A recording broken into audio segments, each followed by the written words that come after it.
Why God surrounds his people with precious stones. The Eden pattern revealed.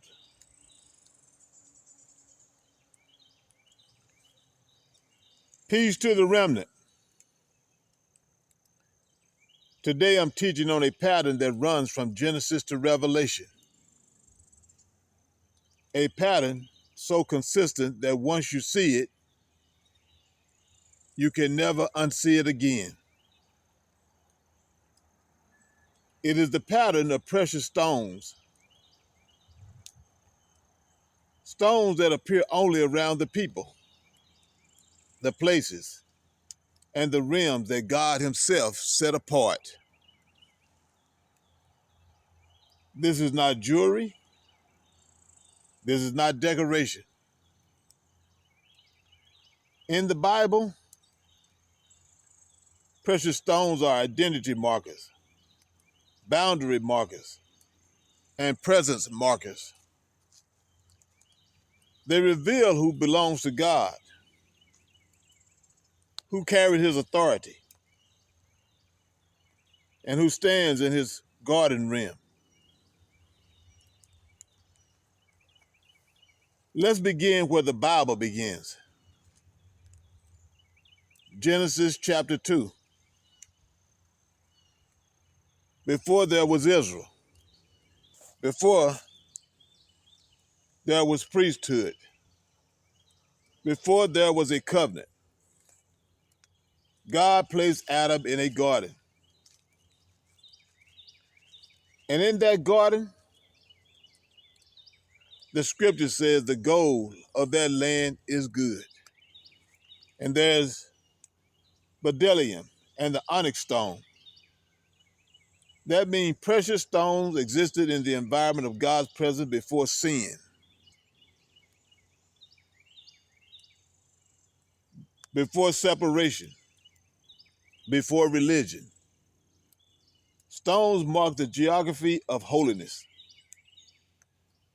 Eden was not just a garden, it was a sanctuary. It was the first temple. Now watch the pattern. When God forms Israel into a kingdom of priests, he reintroduces the same imagery. The high priest wears 12 stones on his breastplate, each one engraved with the name of a tribe. Stones appear on the ephod, on the shoulder pieces, and even on the boundaries of the tabernacle. Why? Because stones mark identity, authority, presence, and boundary. The priest doesn't wear stones for beauty. He wears stones because he's carrying the people of God into the presence of God. Israel becomes the new garden people, the ones who stand before God stands, the one who stands where God stands.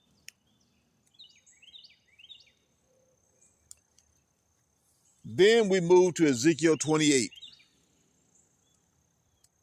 The scripture describes a being in Eden, the garden of God, covered with precious stones.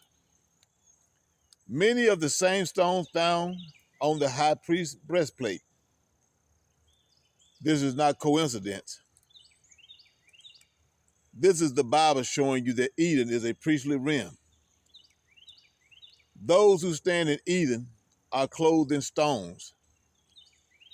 Stones signify rank, holiness, and proximity to God. Whether you interpret that passage as a king, an angelic being, or a symbolic figure,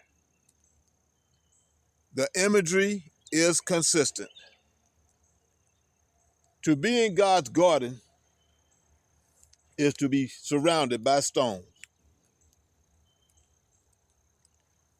And the pattern doesn't stop here. When we reach the end of the Bible, Revelation 21 describes the New Jerusalem, the restored Eden, built on foundations of precious stones, the walls, the foundations, the gates. The city itself is marked by stones. The Bible begins with stones around God's people, and it ends with stones around God's people. So what does this mean for us today?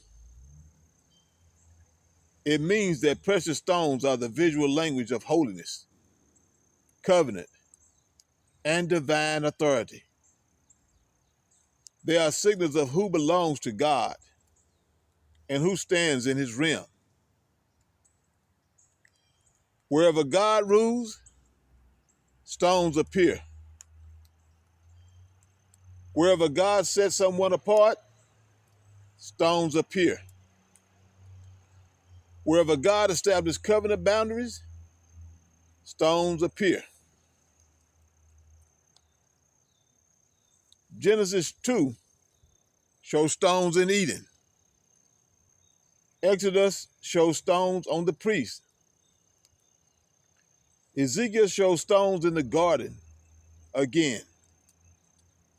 Revelation shows stones in the restored Eden. The pattern is perfect. The pattern is intentional. The pattern is divine.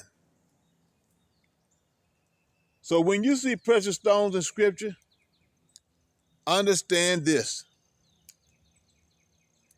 God is marking identity. God is marking authority. God is marking presence.